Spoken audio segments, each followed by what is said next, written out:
নমস্কাৰ, মই দীপিকা মেধি। দীপিকাছ কিটচেনত আপোনালোক সকলোকে আদৰণি জনাই আজি লৈ আহিছোঁ সজিনাৰ সৈতে ৰন্ধা মচুৰ দাইল। আপোনালোকে কেতিয়াবা বনাইছেনে? যদি বনোৱা নাই এবাৰ নিশ্চয় বনাই চাব।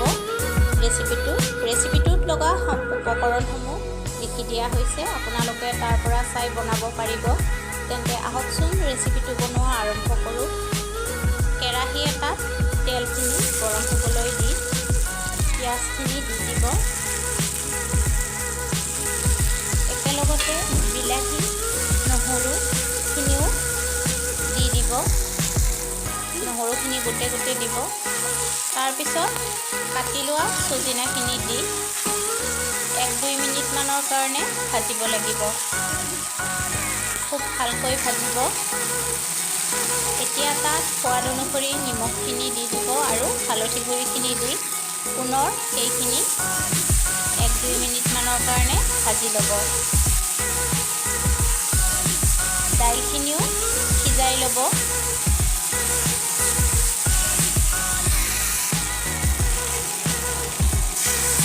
এতিয়া তাত সিজাই লোৱা মচুৰ দাইলখিনি দি ভালকৈ সকলোখিনি মিহলাই ল'ব।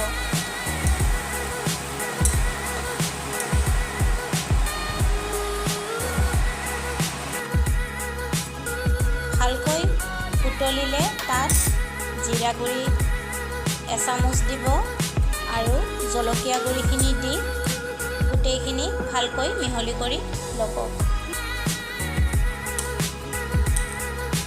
সজিনাখিনি সিজি উঠিলে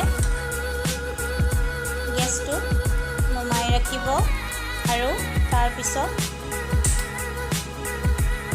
এয়া সজিনাৰ সৈতে ৰন্ধা মচুৰ দাইল ৰেডি হৈ গ'ল। ইয়াক আপুনি গৰম ভাতৰ লগত পৰিৱেশন কৰিব পাৰিব। মোৰ এই ৰেচিপিটো চাই যদি আপোনালোকে ভাল পালে তেতিয়াহ'লে ভিডিঅ'টোক লাইক কৰিব, কমেণ্ট কৰিব আৰু বন্ধু বান্ধৱীৰ লগত শ্বেয়াৰ কৰিব।